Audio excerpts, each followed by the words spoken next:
როგორ მუშაობს რელოკაციური რუკა? ხშირ შემთხვევაში ეს ხდება იმის გამო, რომ რუკაში არის საფრთხის მაღალი დონე სამშობლოში. ესე დროს არის რეკომენდირებული ემიგრაცია. არის ასევე ცუდი ჯანმრთელობის გამო, პრობლემატური ჯანმრთელობის გამო, ცუდი რეალიზაციის გამო, რომ პროფესიული რეალიზაცია პრობლემატურია კონკრეტულ ტერიტორიაზე, ან ფინანსები არის პრობლემატური, ან პირადი ცხოვრება არის, შვილის გაჩენა არის პრობლემატური, მაგალითად, ჩასახვა უჭირს ამ კონკრეტულ ტერიტორიაზე, მიდიან არჩევენ სხვა ქალაქს, სხვა ქვეყანას, ჩასახავენ ბავშვს და შემდეგ უკვე შეიძლება მოbrunება უკან. ანუ ყოველთვის შეიძლება კარგი ადგილის და კარგი დროის შერჩევა ამისთვის, რომ ეს პროცესი იყოს უფრო წარმატებული. შესაბამისად, ამის გამო შეირჩევა კონკრეტული ქალაქი, ჯერ შეირჩევა კონკრეტული მიმართულება, ანუ ჩრდილოეთი, სამხრეთი, დასავლეთი თუ აღმოსავლეთი, იმიტომ რომ არის ამაშიც როგორც ფენშუის სიტუაციაში ხდება, იქაც ისევე არის შენთვის ჰარმონიული მიმართულება, შენთვის ცუდი მიმართულება, დესტრუქციული ფსიქიკურად, დესტრუქციული ფიზიკურად. შესაბამისად, წაირჩევა მიმართულება, შემდეგ უკვე ვარჩევთ კონკრეტულ ამ მიმართულებით კონკრეტულ ქვეყნებს.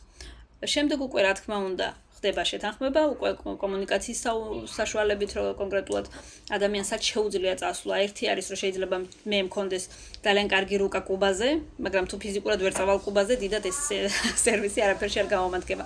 შესაბამისად, უნდა იყოს თანხმედრა, სად შეუძლია ადამიანს წასვლა ფიზიკურად, სად არის შესაძლებლობა წასვლის და სად არის ამ ვარიანტებს შორის ყველაზე კარგი ვარიანტი, რომ წავიდეს ადამიანი საცხოვრებლად ან დროებით გადავიდეს რაღაც კონკრეტული მისიის შესასრულებლად. პირველ რიგში, როდესაც მიდიხარ სადმე, არ უნდა გეგონოს, რომ ყველაფერი კარგად იქნება იმ ადგილას, იმიტომ რომ ზოგადად ეს კომპენსაციის მეთოდი მუშაობს ყველგან.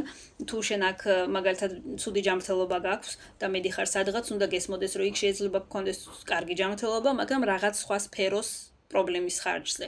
ანუ ან საფრთხე მაღალი გექნება, ან პირადი არც ისეთი კარგი იქნება, ანუ რაღაც თემა იქნება უფრო ნეგატიური, გახდება, გართულდება, თუნდაც ჯანმრთელობის გაუმჯობესების ხარჯზე. იგივენაირად, როდესაც სამშობლოშია აქვს საფრთხე, მიდიხარ სხვა ქვეყანაში, სადაც ნაკლები საფრთხე გექნება, მაგრამ სანაცვლოდ ასევე რაღაც კონკრეტული პრობლემა იქაც იქნება. ანუ ესეთნაირად იცვლება რუკა და ეს არ არის მხოლოდ ასტროლოგიურ ნიშანზე დამოკიდებული, რომ აი მორიელის ქვეყანა არის მაგალითად სიტყვაზე სადღაც შტატები ან კანადა და წავიდეთ ყველა მორიელმა ვიცხოვროთ კანადაში. ეს არ არის ლოგიკური.